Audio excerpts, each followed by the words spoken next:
দায়িত্ব জিনিসটা বড়ই অদ্ভুত। যে পালন করে সে সবসময় দোষী হয়, আর যে এড়িয়ে চলে সে শুধু লম্বা লম্বা জ্ঞান দিয়ে যায়। ভরসা কিছুটা ক্ষতি করতে পারে, কিন্তু অন্ধবিশ্বাস আপনার সব কিছু কেড়ে নিতে পারে। আমরা অর্ধেক দুঃখ পাই ভুল লোককে বিশ্বাস করে, বাকি অর্ধেক পাই সঠিক লোককে ভুল বুঝে। হাত ছেড়েছে যারা, শিখিয়েছে তারা, সব সম্পর্ক স্থায়ী নয়, নিজেকে নিজেই ভালো রাখতে হয়। উপকারীকে অনেকে ভুলে যায়, তবে অপকারীকে কেউ ভুলে না। যে মানুষগুলো তোমাকে বলে তুমি পারো না বা তুমি পারবেই না, তারাই সম্ভবত সেই লোক যারা ভয় পায় এটা ভেবে যে তুমি পারবে। কাউকে এতটা আঘাত করো না যতটা আঘাত করলে নিজের ভুল বোঝার পর ফিরে আসার পথটা বন্ধ হয়ে যায়।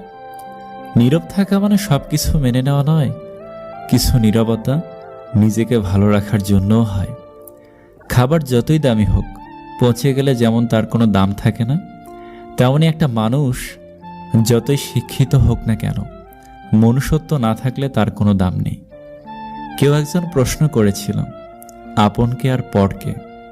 উত্তর এলো, সময় ভালো থাকলে সবাই আপন, আর খারাপ থাকলে কেউ নয়।